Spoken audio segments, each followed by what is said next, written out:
Hello and welcome to our online English classes, English with Shurgave sir.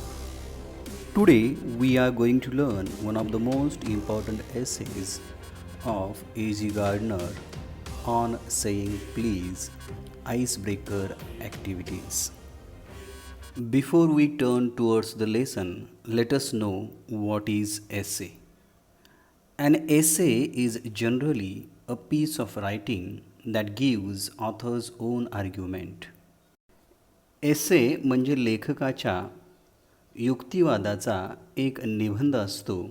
But the definition is vague overlapping with those of a paper and article a pamphlet and a short story.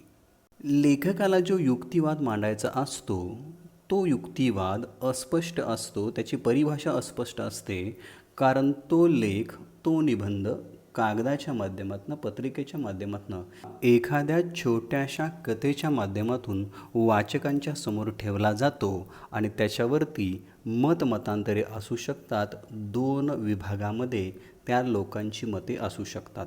म्हणजेच थोडक्यात काय की एस्से हा लेखकाचा असा युक्तिवाद असतो ज्याच्याबद्दल दोन मतप्रवाह असू शकतात.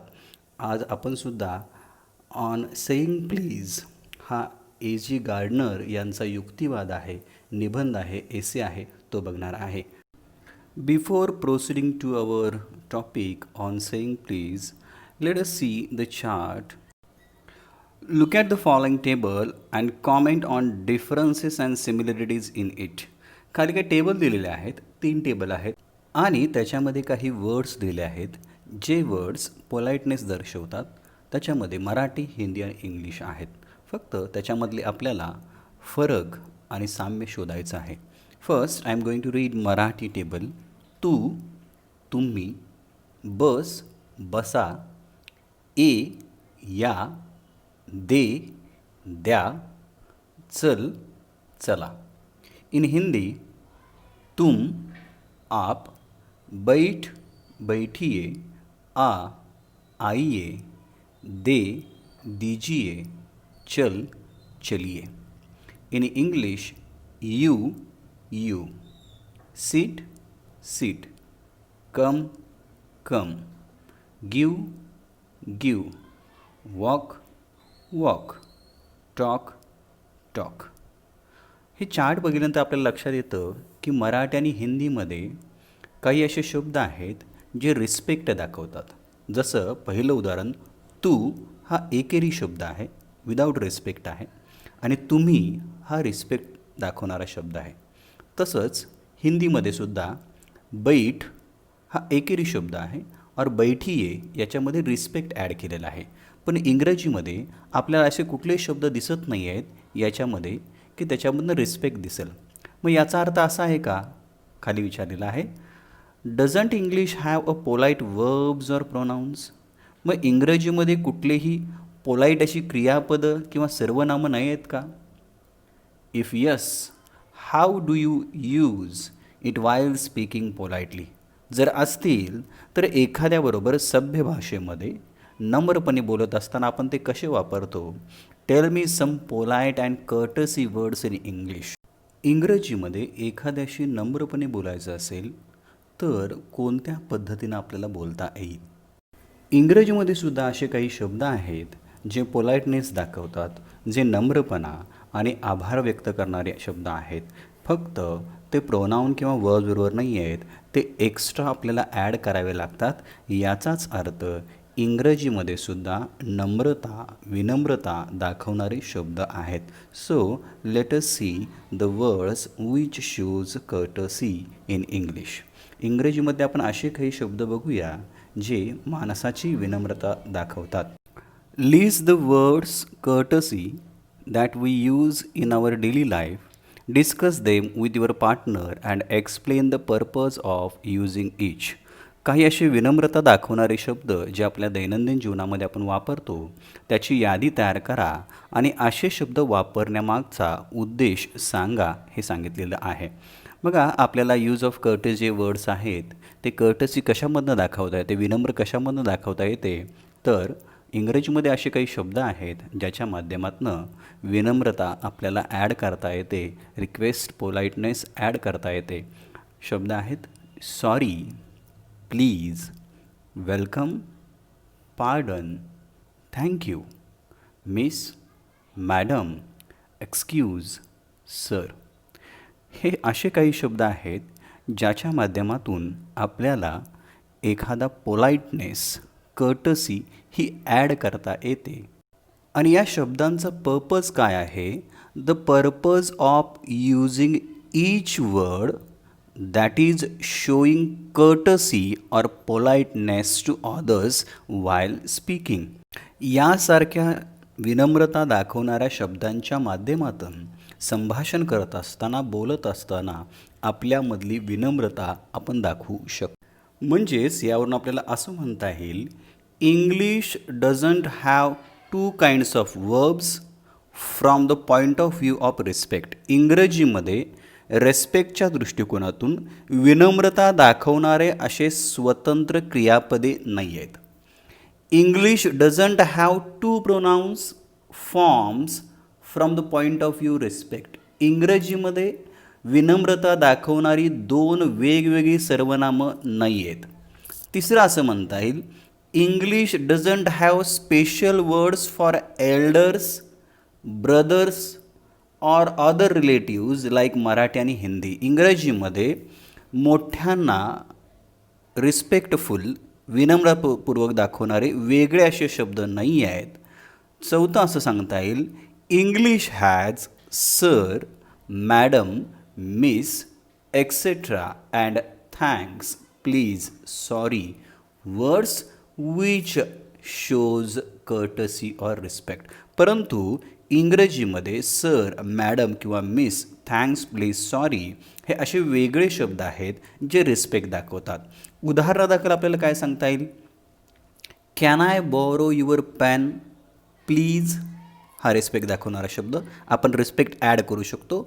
Sorry, I can't see that. Or would you like this sir. आता फॉर एक्झाम्पल या वाक्यामध्ये आपल्याला असं बघता येईल, वुड यू लाईक धिस या सेंटेन्समध्ये जर सर ॲड नसेल तर आपल्याला हे वाक्याचा अर्थ कसा लागेल? Would you like this. आपण असं म्हणू शकत नाही की हे तुम्हाला आवडलं का. तुम्हाला हा शब्द इंग्रजीमध्ये नाही आहे, तो मराठीमध्ये आहे. यूचा अर्थ हा तू सुद्धा आहे आणि तुम्हाला सुद्धा आहे. पण तू आणि तुम्हाला कधी येईल? जर वाक्यामध्ये रिस्पेक्टफुल वर्ड असेल, जसं या वाक्यामध्ये आहे सर, तर त्यावेळेला त्याचा अर्थ हा तुम्हाला होतो. Have you taken tickets madam. Will you marry me. May I carry this book. हे सगळे शब्द इंग्रजीमध्ये रेस्पेक्ट दाखवणारे आहेत. याचा अर्थ की इंग्रजीमध्ये सुद्धा रिस्पेक्ट हा दाखवता येतो, तो ॲड करता येतो. Let us see next ice breakers activity. List below are a few character traits of a people. खालील काही लोकांची गुणवैशिष्ट्य दिलेली आहेत. सम आर पॉझिटिव्ह ट्रेड्स, काही सकारात्मक वैशिष्ट्य आहेत. while others are not, काही सकारात्मक नाही आहेत. Tick the ones you are desirable. तुम्हाला त्यातली कोणती गुणवैशिष्ट्य आवडतात ती टिक मार्क करा असा टास्क दिलेला आहे. कनायविंग, जोडणारे आहात का. इनसेन्सिटिव्ह, असंवेदनशील. स्ले, धूर्त. ह्युमरस, विनोदी. नाईव, भोळे. बेनवलंट, हितकारक. ॲग्रेसिव्ह, आक्रमक. स्कीमिंग, योजना करणारे. वाईज, ज्ञानी. इगोस्टिक, अहंकारी. मॅन्युप्लेट, लबाड. रूढ, उद्धट. बोस्टफुल, बडाईखोर. हंबल, नम्र. सर्वाईल, गुलामासारखा. लालची, टेरिटोरियल, प्रादेशिकता मानणारा. पॅट्रनायझिंग, संरक्षक. वडीलधारी. जनरस, उदार. ही काही माणसांची गुणवैशिष्ट्य दिलेली आहेत. यापैकी आपण कोणत्या गुणवैशिष्ट्याला लागू पडतो हे बघून आपण टिक मार्क करायचं आहे. यावरून आपल्याला काय लक्षात येईल की आपल्याकडे खरोखरच कोणती गुणवैशिष्ट्य आहेत, याच्यावरनं त्या व्यक्तीचं व्यक्तिमत्व कसं आहे हे लक्षात येतं. खाली दिलेलं आहे, etiquettes and manners are very important for a person. To live in the society, read the following and put them in a proper column. खाली ॲक्टिव्हिटी विचारलेली आहे. समाजामध्ये एखाद्या व्यक्तीने राहत असताना शिष्टाचार आणि नियम खूप महत्त्वाचे आहेत. खाली काही शिष्टाचार आणि नियम दिलेले आहेत. त्या शिष्टाचारांना व नियमांना योग्य त्या कॉलममध्ये लिहा. First, to receive phone calls while you are in a lecture or class. वर्गामध्ये किंवा अध्ययन चालू असताना फोन कॉल स्वीकारणे. Second, to knock before you enter your principal's office. प्राचार्यांच्या कार्यालयामध्ये जात असताना दरवाजावरती नॉक करणं. Third, to thank the person who offers you a tea or coffee. तुम्हाला चहा कॉफीसाठी विचारलेल्या व्यक्तीचं आभार मानणं. Fourth, to be polite and courteous to others. इतरांच्या बरोबर विनम्रपणे आणि आपुलकीने वागणे. फिफ्थ आहे, to leave the classroom without the teacher's permission. शिक्षकांच्या परवानगीशिवाय वर्ग सोडून जाणे. To occupy the seats reserve for ladies or physically challenged or elderly people on a bus or train. Bus किंवा ट्रेनमध्ये प्रवास करत असताना महिलांसाठी, अपंगांसाठी आणि वयोवृद्ध लोकांसाठी राखीव ठेवलेल्या सीट्स मिळवणे किंवा ताबा घेणे. आता उत्तर आपल्याला या पद्धतीने देता येईल, जे आपण आता एटिकेट्स मॅनर्स बघितलेले आहेत त्याच्यामध्ये ॲप्रोप्रिएट, योग्य आणि अयोग्य. फर्स्ट आपण ॲप्रोप्रिएट बघूया. To knock before you enter principal's office. प्राचार्यांच्या केबिनमध्ये जात असताना नॉक करणे हे ॲप्रोप्रिएट आहे. To thank the person who offers you tea or coffee. ज्या व्यक्तीनं तुम्हाला चहा किंवा कॉफीसाठी बोलवलेलं आहे त्याचा आभार व्यक्त करणे appropriate. To be polite and courteous to others. इतरांबरोबर विनम्र आणि आपुलकीने वागणे ॲप्रोप्रिएट. आता इनॲप्रोप्रिएटमध्ये काय येतं? To receive a phone calls while you are in lecture or class. वर्गामध्ये किंवा अध्ययन करत असताना फोन कॉल स्वीकारणं हे इनॲप्रोप्रिएट, अयोग्य आहे. To leave the classroom without teacher's permission. शिक्षकांच्या परवानगीशिवाय वर्ग सोडणे हे inappropriate. To occupy seats reserve for ladies or physical challenged or elderly people on a bus or train. बसमध्ये किंवा ट्रेनमध्ये प्रवास करत असताना महिलांसाठी, अपंगांसाठी आणि वयोवृद्ध व्यक्तींसाठी राखीव ठेवलेल्या सीट्सचा ताबा घेणे हे सुद्धा इनॲप्रोप्रिएट आहे. हे एटिकेट्स आणि मॅनर्समध्ये बसत नाही. ओव्हरऑल काय सांगता येईल आपल्याला की हा जो आपण टॉपिक बघणार आहे की समाजामध्ये राहत असताना प्रत्येक माणसानं काही एटिकेट्स आणि मॅनर्स पाळले पाहिजेत. प्रत्येक व्यक्तीला स्वतःचा असा रिस्पेक्ट असतो. या समाजामध्ये कामावरून कुणी लहान मोठा असत नाही आहे. आपण रिस्पेक्ट हा गिव आणि टेक या प्रोसेसने चालणारी ही पद्धत आहे. म्हणजे जर आपण एखाद्याला रिस्पेक्ट दिला तरच समोरचा व्यक्ती आपल्याला रिस्पेक्ट देणार आहे. याचाच अर्थ ऑन सेईंग प्लीज या निबंधामध्ये A.G. गार्डनर यांनी काय हायलाईट केलेलं आहे तर समाजामध्ये राहत असताना किंवा आत्ताच्या दैनंदिन जीवनामध्ये राहत असताना विनम्रपणा आणि आपुलकी ही महत्त्वाची आहे. ओके, या ठिकाणी आईस ब्रेकर्स ॲक्टिव्हिटी संपतात. नेक्स्ट लेक्चरमध्ये आपण ॲक्च्युअल हा लेसन चालू करणार आहे.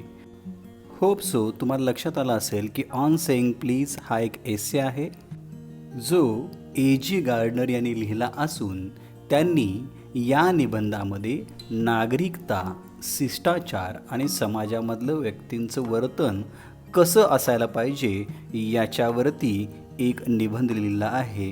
तो आपण येणाऱ्या लेक्चरमध्ये पाहणार आहोत. आईस ब्रेकर्स या ॲक्टिव्हिटी तुम्हाला कशा वाटल्या हे कमेंटमध्ये लिहून मला जरूर कळवा.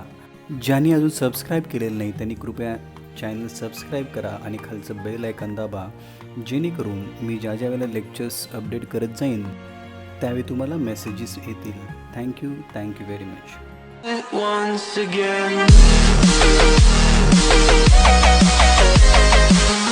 Please like, share and subscribe.